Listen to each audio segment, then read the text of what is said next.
Yang pertama, Allah SWT menyampaikan bahwa setiap kita manusia itu memang kemudian dalam dirinya punya potensi itu.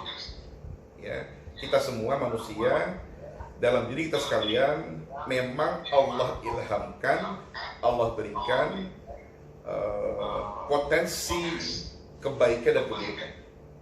Seperti yang tadi saya sampaikan di di depan, bagaimana setiap manusia punya potensi itu. Allah SWT berfirman pada Quran surat Asy-Syams surat ke 91 mulai dari ayat ke-8.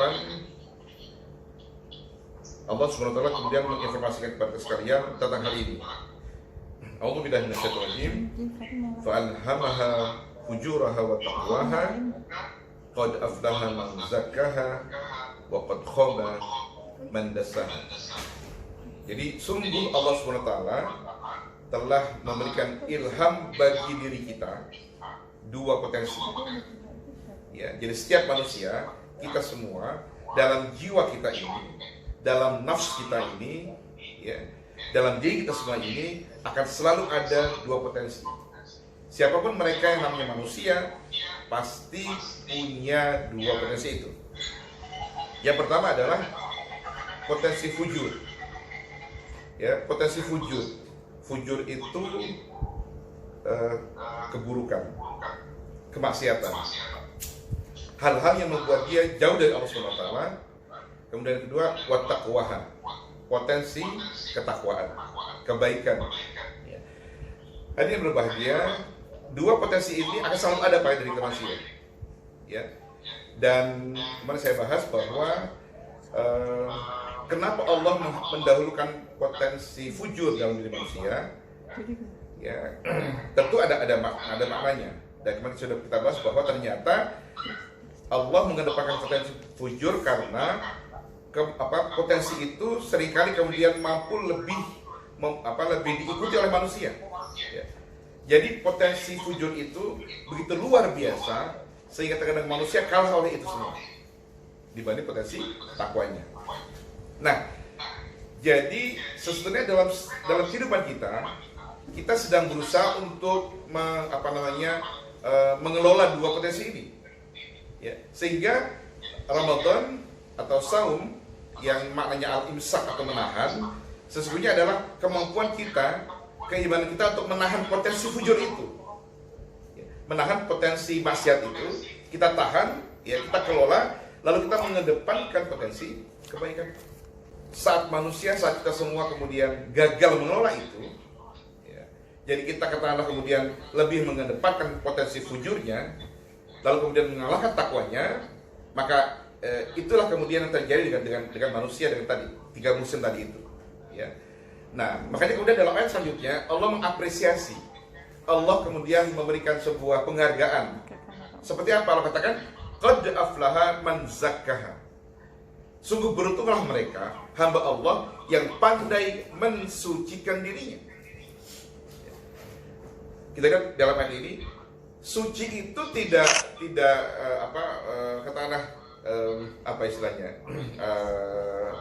spontan gitu ya.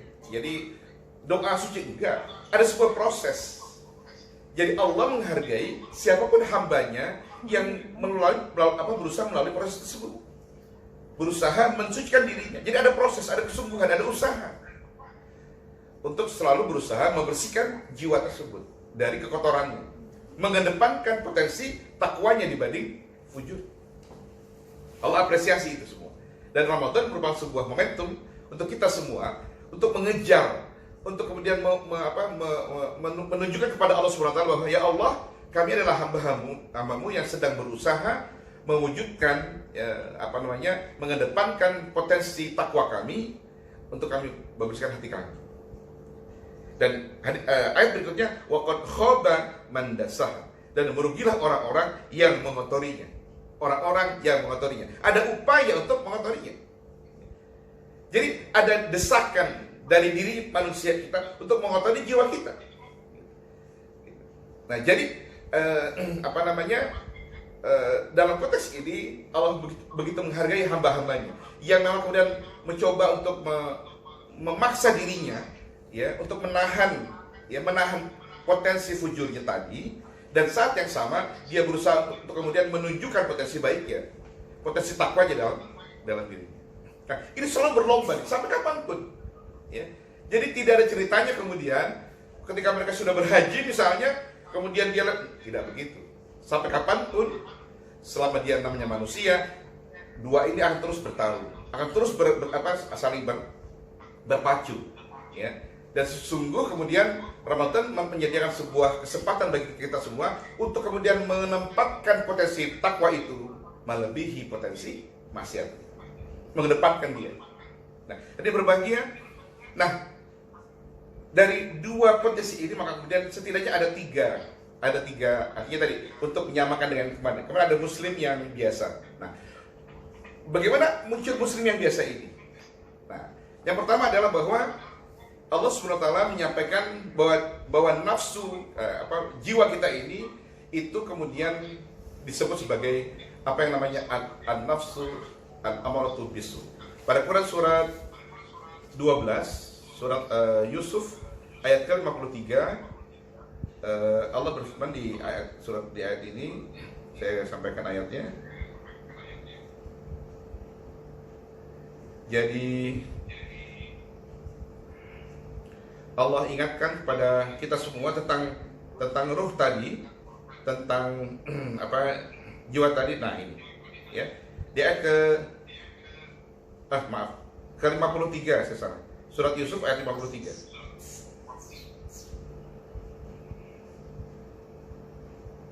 Ya, jadi di sini Allah berfirman, "A'udzubillahi minasyaitonir rajim. Wa ma ubari'un nafsi, innan nafsa la'ammaratun bisu." Jadi yang pertama adalah muslim yang biasa-biasa itu adalah kaum muslimin yang kemudian yang dalam konteks ini dikatakan sebagai muslim yang nafsunya kemudian tadi potensi fujurnya dikedepankan melebihi potensi takwanya. Ya. Siapa mereka? Tadi ini, yaitu yang yang lebih mendahulukan nafsunya, hawa nafsunya dibanding takwanya. Nah, dalam ayat Allah ingatkan bahwa sesungguhnya innam nafsa la ammaratun bisu. Jadi sungguh bahwa nafsu manusia itu, hawa nafsu manusia itu pada dasarnya selalu mengajak kepada keburukan. Ya. Jadi nafsu kita ini manusia pada dasarnya kata Allah selalu mengajak kepada keburukan.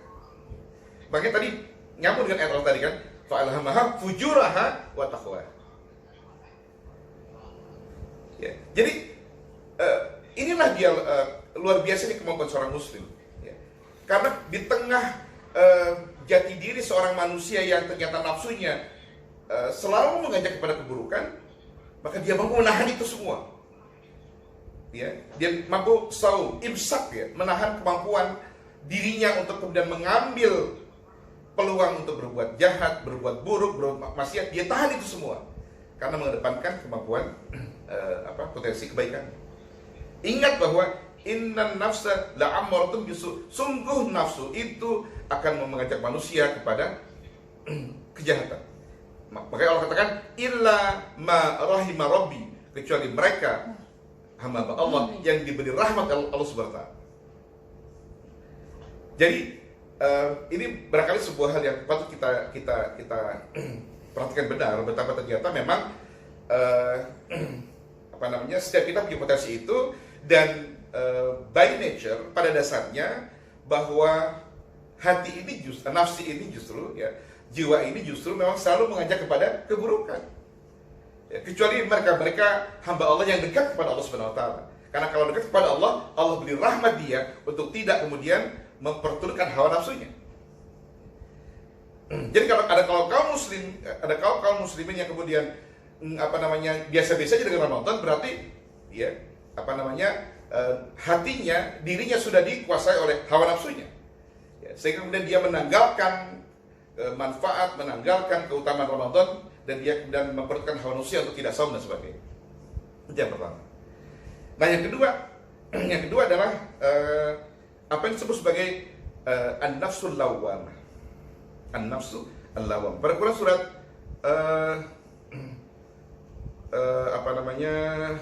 Al-Qiyamah surat 75. Surat 75 ayat kedua Allah berfirman tentang hal ini. Ya, kalau tadi ada an-nafsu nafsul amatu bisu, jadi nafsu itu pada dasarnya mengajak kepada keburukan, maka yang kedua adalah nafsul al-lawwamah. Apa itu nafsul lawwamah? Adalah kalau kata di sini dengan sumpah-sumpah, wala uqsimu bin nafsil lawwamah. Aku bersumpah dengan jiwa yang amat menyesali dirinya. Jiwa yang menyesali dirinya. Jadi kalau yang pertama adalah bahwa kemudian muslim ini lebih mengedepankan potensi fujurnya, dia mengedepankan hawa nafsunya dan kemudian menafikan kebaikannya. Maka di sini muslim yang tengah-tengah, muslim yang tengah-tengah, yang Allah sebut sebagai an-nafs al-lawwamah, jiwa yang menyesali diri. Artinya dia saum dengan baik dan sebagainya, tapi dia masih maksiat. Nah, ketika dia maksiat, ya Allah, kok saya maksiat ya? Istighfar gitu. Besok berulang kembali. Terus begitu, ya. Jadi katakanlah dia masih belum mampu kemudian mengedepankan nafsu baiknya, mengedepankan potensi baiknya dibanding potensi fujur. Ya. Masih excuse, masih memberi peluang kepada kemampuan untuk berbuat maksiat itu secara terbuka. Dia belum mampu menahan itu, kalau kemudian diajak kepada kebaikan dia oke, kepada maksiat dia oke, ya. Karena Allah SWT mensinyalir hal ini dalam ayat yang sering kita baca di Al-Quran, surah Al-Baqarah, ya. Sekalian kita bisa buka bersama-sama di ayat ke berapa Al-Baqarah itu, bagaimana ada manusia yang seperti itu, gitu. Ya, Al-Baqarah ayat ke berapa. Jadi kalau kemudian diajak kepada kebaikan oke, diajak kepada keburukan ahlan wa sahlan, gitu ya. Sebentar. Surat ke Al-Baqarah ayat ke berapa ya? Wa idza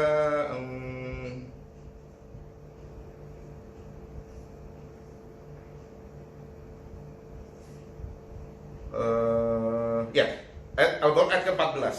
Allah berfirman, "Wa idza laqul ladzina amanu qalu amanna. Wa idza khalau ila syayatinihim qalu inna ma'akum innama nahnu mustahzi'un." Ya. Ada seperti itu.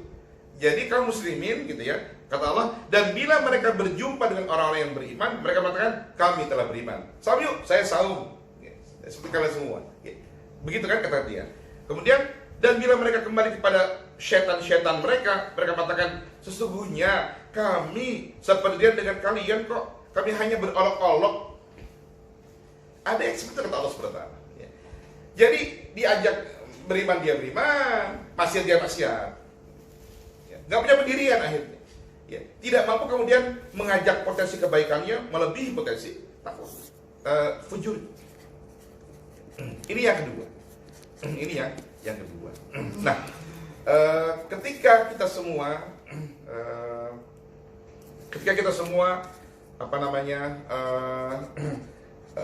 tidak mampu kemudian mengelola atau katakanlah kemudian tidak mampu mengedepankan potensi kebaikan kita, potensi takwa kita, tapi kemudian katakanlah kita mengalahkan dengan potensi fujurnya atau potensi kemaksiatannya. Tadi yang pertama muncul nafsu amatu bisu. Yang kedua, kalau kita kemudian dikelolanya biasa-biasa saja semuanya, saling berimbang, maka yang muncul adalah an-nafs lawamah, nafsu yang cenderung menyesali dirinya. Nah, yang ketiga muslim yang sesungguhnya, yaitu ketika kaum muslimin mampu mengedepankan, ya, muslim yang mampu mendahulukan potensi baiknya dibanding potensi fujurnya, ya. Jadi ini Allah sebut, ini Allah kemudian istilahkan dalam Quran dengan an-nafsul mutmainnah, ya surat apa namanya ya Aitul Mutmainnah, surat Al-Fajr di ayat terakhir itu kemudian mengilustrasikan hal itu. Allah menggambarkan ada istilah an-nafsul mutmainnah, ya ayyatuhan nafsul mutmainnah irji'i ila rabbika radiyatan mardiyah. Siapa mereka? An-nafsul mutmainnah ini adalah hamba Allah yang mampu kemudian menempatkan menempatkan potensi baiknya melebihi potensi fujur, yang mendahulukan kemampuan untuk berbuat baiknya melebihi potensi kemaksiatan. Ya, dia menahan potensi kemaksiatannya, keburukannya, ditahan betul dalam dirinya, lalu dia kemudian mengedepankan, mendahulukan potensi kebaikan. Yang kemudian Allah apresiasi dengan qad aflaha man zakkaha. Ya, beruntunglah mereka yang pandai membersihkan dirinya. Ya, dan dia kemudian berusaha untuk kemudian menjauhi hal-hal yang berpotensi mengotori dirinya. Nah, kalau ini dia lakukan, dia pelihara terus hal ini, dan Ramadan menjadi sebuah momentum yang sangat luar biasa bagi setiap kita semua untuk mampu terus mengelola diri agar potensi kebaikan ini terus di atas, ya. Potensi takwa ini terus melebihi potensi fujur kita. Maka insya Allah kalau ini kita pelihara betul, istiqomah kita seperti ini, insya Allah kita menjadi hamba-hamba Allah yang beruntung, yang kata Allah tadi memang kemudian berusaha terus-menerus memperbaiki, membersihkan dirinya. Dan kalau ini kita lakukan, maka insya Allah kita menjadi hamba Allah yang layak untuk nanti di yaumil akhir nanti kemudian mendapatkan panggilan dengan sangat indah, dengan sangat luar biasa. Ya ayyuhan nafsul mutmainnah, wahai orang-orang yang hatinya tenang, hatinya bersih, ya, hatinya memang kemudian selalu diisi dengan zikrullah. Hatinya adalah hati-hati orang-orang yang kemudian mampu mengalahkan, ya, menahan, ya, karena hati berbahagia, potensi fujur itu nggak mungkin bisa dihilangkan oleh kita semua, pasti selalu ada, ya. Sehingga cara kita adalah juga menahan, ya, mengurangi paling tidak, ya, meminimalisasi gitu. Nah, artinya itulah kita semua, ya, betapa kita sudah bertobat berkali-kali, ya, orang sudah kemudian minta ampun kepada Allah, ya, apakah kemudian akan berpeluang untuk berbuat salah? Tetap berpeluang. Itulah manusia. Ya, sehingga ketika kita yakin tetap berpeluang berbuat salah, dosa dan sebagainya, maka perbanyaklah istighfar kepada Allah SWT. Ya. Momentum Ramadan adalah momentum yang sangat baik untuk kita semua. Mari kita berusaha untuk memilih peluang itu, untuk memilih jalan-jalan untuk mencari dan mengedepankan potensi kebaikan kita, ketakwaan kita dan sebagainya, dan momentumnya luar biasa, luas sekali pada Ramadan ini, sehingga mudah-mudahan Allah memberi kita kekuatan, keistiqomahan dalam menjalankannya, sehingga mudah-mudahan kita mampu sekali lagi dalam Ramadan ini menjadi sebuah momentum yang sangat tepat. Untuk akhir Ramadan ini harapannya kemudian kita menjadi hamba Allah yang potensi takwa kita jauh melebihi potensi fujur, sehingga cara kita mengelola diri bisa lebih baik lagi dan sebagainya gitu. Karena belum tentu kemudian setelah Ramadan kita bisa seperti ini, gitu kan. Nah, kalau ini bisa kita lakukan, maka jadilah kita sebuah hamba Allah yang berhasil dengan Ramadannya dan menjadi seperti bayi yang baru lahir karena jiwanya sudah bersih, karena kita semua minta kepada Allah SWT dan benar-benar maksimal dalam ibadah selama Ramadan kali ini.